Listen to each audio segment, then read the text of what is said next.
समाज का एक वर्ग ऐसा था जो चाहता था कि उनके जीवन में हर कदम पर सरकार का कोई न कोई इंटरवेंशन हो, सरकार का प्रभाव हो, यानी सरकार उनके लिए कुछ न कुछ करे। लेकिन पहले की सरकारों के समय इस वर्ग ने हमेशा अभाव ही महसूस किया। अभाव में जिंदगी जूझने में ही निकल जाती थी। समाज में ऐसे लोगों का भी वर्ग था, ये दूसरे प्रकार का था, जो स्वयं के सामर्थ्य से आगे बढ़ना चाहता था। लेकिन पहले की सरकारों के समय ये वर्ग भी हमेशा दबाव, सरकारी दखल, भांति भांति की रुकावटें डगर डगर पर महसूस करता रहा। हमारी सरकार के बीते कुछ वर्षों के प्रयासों से अब ये स्थिति बदलने लगी है। आज सरकार की नीतियां और निर्णयों का सकारात्मक प्रभाव हर उस जगह देखने को लगा है जिसकी सबसे ज्यादा जरूरत है। हमारा प्रयास हर गरीब और वंचित के जीवन को आसान बना रहा है, उनकी ईज ऑफ लिविंग बढ़ा रहा है। लोगों के जीवन में सरकार का दखल और दबाव भी कम हो रहा है। आज लोग सरकार को रास्ते की रुकावट नहीं मानते हैं, बल्कि लोग हमारी सरकार को नए अवसरों के कैटालिस्ट के तौर पर देखते हैं। और निश्चित तौर पर इसमें टेक्नोलॉजी की बहुत बड़ी भूमिका रही है। आप देखिए, technology one nation one ration card का आधार बनी और इससे करोड़ों गरीबों को पारदर्शिता से राशन मिलना सुनिश्चित हुआ। और दूसरे जो प्रवासी मजदूर होते हैं, जो माइग्रेंट लेबरर्स होते हैं, उनके लिए तो एक बहुत बड़ा आशीर्वाद बन गया। टेक्नोलॉजी, जनधन अकाउंट, आधार और मोबाइल, इन तीनों के कारण करोड़ों गरीबों के बैंक खातों में सीधे पैसा भेजना संभव हुआ। उसी प्रकार से टेक्नोलॉजी आरोग्य सेतु और कोविन ऐप उसका एक महत्वपूर्ण साधन बनी और इससे कोरोना के दौरान ट्रेसिंग और वैक्सीनेशन में बड़ी मदद मिली। हम देखते हैं आज टेक्नोलॉजी ने रेलवे रिजर्वेशन को और आधुनिक बनाया और सामान्य से सामान्य मानवी को इसमें कितना बड़ा सिरदर्द हो गया। कॉमन सर्विस सेंटर का नेटवर्क भी गरीब से गरीब व्यक्ति को टेक्नोलॉजी के माध्यम से सरकारी सेवाओं के बड़ी आसानी से जोड़ रहा है। ऐसे अनेक फैसले लेकर हमारी सरकार ने देशवासियों की ईज ऑफ लिविंग बढ़ाई है। साथियों, आज भारत का हर नागरिक इस बदलाव को स्पष्ट तौर पर महसूस कर रहा है कि अब सरकार के साथ संवाद करना कितना आसान हो गया है। यानी सरकार तक देशवासी आसानी से अपनी बात पहुंचा रहे हैं और उसका समाधान भी उन्हें तुरंत मिल रहा है। जैसे टैक्स से संबंधित शिकायतें पहले बहुत ज्यादा होती थी और उसके कारण उसके माध्यम से टैक्स पेयर्स को कई तरीके से परेशान किया जाता था। इसलिए हमने टेक्नोलॉजी की मदद से टैक्स की पूरी प्रक्रिया को फेसलेस कर दिया। अब आपकी शिकायतों और उसके निपटारे के बीच कोई व्यक्ति नहीं, सिर्फ टेक्नोलॉजी है। ये मैंने आपको एक उदाहरण दिया है, लेकिन दूसरे विभागों में भी टेक्नोलॉजी की मदद से हम ज्यादा बेहतर तरीके से समस्याओं का समाधान कर सकते हैं। अलग अलग विभाग अपनी सेवाओं को ग्लोबल स्टैंडर्ड का बनाने के लिए मिलकर टेक्नोलॉजी का उपयोग कर सकते हैं। इससे एक कदम आगे बढ़ते हुए हम उन क्षेत्रों की भी पहचान कर सकते हैं जहां सरकार से संवाद को और आसान बनाया जा सकता है। साथियों, आप जानते हैं कि हम मिशन कर्मयोगी के द्वारा सरकारी कर्मचारियों को ट्रेनिंग दे रहे हैं। इस ट्रेनिंग के पीछे हमारा उद्देश्य यही है कि कर्मचारियों का सिटीजन सेंट्रिक बनाया जाए। इस ट्रेनिंग कोर्स को अपडेट करते रहने की जरूरत है, लेकिन इसका बेहतर परिणाम तभी मिलेगा जब इसमें बदलाव लोगों के फीडबैक के आधार पर हो। हम एक ऐसा सिस्टम तैयार कर सकते हैं जिससे ट्रेनिंग कोर्स को बेहतर बनाने के लिए लोगों के सुझाव मिलते रहें।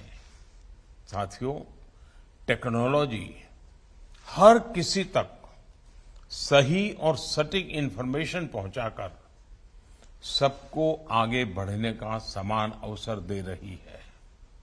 हमारी सरकार टेक्नोलॉजी को बढ़ावा देने के लिए बड़े पैमाने पर इन्वेस्ट कर रही है। हम भारत में आधुनिक डिजिटल इंफ्रास्ट्रक्चर तैयार कर रहे हैं, साथ ही ये भी सुनिश्चित कर रहे हैं कि डिजिटल क्रांति का फायदा समाज के हर वर्ग तक पहुंचे। आज जेम पोर्टल जेम पोर्टल ने दूर दराज के छोटे दुकानदार या रेहड़ी पटरी वालों को भी ये अवसर दिया है कि वो सरकार को सीधे अपना प्रोडक्ट बेच सके। ई-नाम ने किसानों को अलग अलग जगहों के खरीदारों से जुड़ने का अवसर दिया है। अब किसान एक ही जगह रहते हुए अपनी उपज का सबसे अच्छा मूल्य पा सकते हैं। साथियों, आजकल 5G और AI की चर्चा तो काफी दिनों से हो रही है। ये भी कहा जा रहा है कि इंडस्ट्री, मेडिसिन, एजुकेशन, एग्रीकल्चर और तमाम सेक्टर में बड़े बदलाव आने वाले हैं, लेकिन अब हमें अपने लिए कुछ विशेष लक्ष्य तय करने होंगे। वो कौन से तरीके हैं जिससे इस टेक्नोलॉजी का उपयोग सामान्य मानवीय की बेहतरी के लिए किया जा सकता है? वो कौन से सेक्टर्स हैं जिन पर हमें ज्यादा ध्यान देने की जरूरत है? क्या हम समाज की 10 ऐसी समस्याओं की पहचान कर सकते हैं जिनका समाधान AI के माध्यम से हो सकता है? जब हम हैकेथॉन करते हैं, देश के नौजवानों के सामने टेक्नोलॉजी के द्वारा सॉल्यूशन की बात करते हैं और लाखों नौजवान जुड़ते हैं और बहुत अच्छे सॉल्यूशन देते हैं। साथियों, टेक्नोलॉजी की मदद से हम हर व्यक्ति के लिए डिजी लॉकर की सुविधा लेकर आए हैं। अब डिजी लॉकर फॉर एंटिटीज की सुविधा है। यहां कंपनियां, MSME अपनी फाइलों को स्टोर कर सकते हैं और उसे विभिन्न रेगुलेटर्स और सरकारी विभागों के साथ साझा कर सकते हैं। डिजी लॉकर के कंसेप्ट को और विस्तार देने की जरूरत है। हमें देखना होगा कि और किस तरीके से लोगों तक इसका फायदा पहुंचाया जा सकता है। साथियों, पिछले कुछ वर्षों में हमने एमएसएमई को सपोर्ट करने के लिए कई महत्वपूर्ण कदम उठाए हैं। इस बात पर मंथन की जरूरत है कि भारत के लघु उद्योगों को बड़ी कंपनी बनने में कौन कौन सी बाधाएं आती हैं। हम छोटे व्यवसायों और छोटे उद्योगों के लिए कंप्लायंस कॉस्ट को कम करना चाहते हैं। आप जानते हैं कि बिजनेस में कहा जाता है कि टाइम इज मनी, इसलिए कंप्लायंस में लगने वाले समय की बचत का मतलब है कंप्लायंस कॉस्ट की बचत। अगर आप अनावश्यक कंप्लायंसेस की लिस्ट बनाना चाहते हैं तो यही सही समय है, क्योंकि हम पहले ही 40,000 कंप्लायंसेस खत्म कर चुके हैं। साथियों, सरकार और लोगों के बीच विश्वास की कमी गुलामी की मानसिकता का परिणाम है। लेकिन आज छोटी गलतियों को डीक्रिमिनलाइज करके और एमएसएमई लोन के गारंटर के तौर पर सरकार ने लोगों का भरोसा जीता है। लेकिन हमें रुकना नहीं है। हमें ये भी देखना होगा कि दुनिया के दूसरे देशों में समाज के साथ विश्वास मजबूत करने के लिए क्या किया गया है। हम उनसे सीखकर अपने देश में भी वैसे प्रयास कर सकते हैं। साथियों, बजट या किसी सरकारी पॉलिसी की सफलता कुछ हद तक इस बात पर निर्भर करती है कि उसे कितने अच्छे तरीके से तैयार किया गया है, लेकिन इससे ज्यादा उसे लागू करने का तरीका महत्वपूर्ण होता है। इसमें लोगों का सहयोग बहुत अहम है। मुझे विश्वास है कि आप सभी स्टेक होल्डर्स के इनपुट से ईज ऑफ लिविंग को और ज्यादा बढ़ावा मिलेगा। और मैं जरूर कहना चाहूंगा कि हम ये कहते हैं मैन्युफैक्चरिंग हब बनाना, जीरो डिफेक्ट जीरो इफेक्ट, ये हमारे लिए प्राथमिकता होनी चाहिए। हमारी क्वालिटी में कोई कॉम्प्रोमाइज नहीं होना चाहिए और उसमें टेक्नोलॉजी बहुत मदद कर सकती है। हम टेक्नोलॉजी की मदद से प्रोडक्शन में बहुत बारीकियों तक, बहुत ही फिनिश वे में प्रोडक्ट लेकर के आ सकते हैं और तभी ग्लोबल मार्केट हम कैप्चर कर सकते हैं। हमने इस बात को स्वीकार करना होगा कि 21वीं सदी टेक्नोलॉजी ड्रिवन है। जीवन में टेक्नोलॉजी का प्रभाव बहुत बढ़ने वाला है। हम सिर्फ अपने आप को इंटरनेट और डिजिटल टेक्नोलॉजी तक सीमित न रखें। उसी प्रकार से जैसे आज ऑप्टिकल फाइबर नेटवर्क गांव गांव पहुंच रहा है, पंचायत तक पहुंचेगा, वेलनेस सेंटर पहुंचेगा, टेलीमेडिसिन चलेगी, इवन हेल्थ सेक्टर भी पूरी तरह टेक्नोलॉजी ड्रिवन हो रहा है। आज देश बहुत बड़ी मात्रा में, जैसे डिफेंस में हम बहुत कुछ आयात करते हैं, हम हेल्थ में भी बहुत कुछ आयात करते हैं।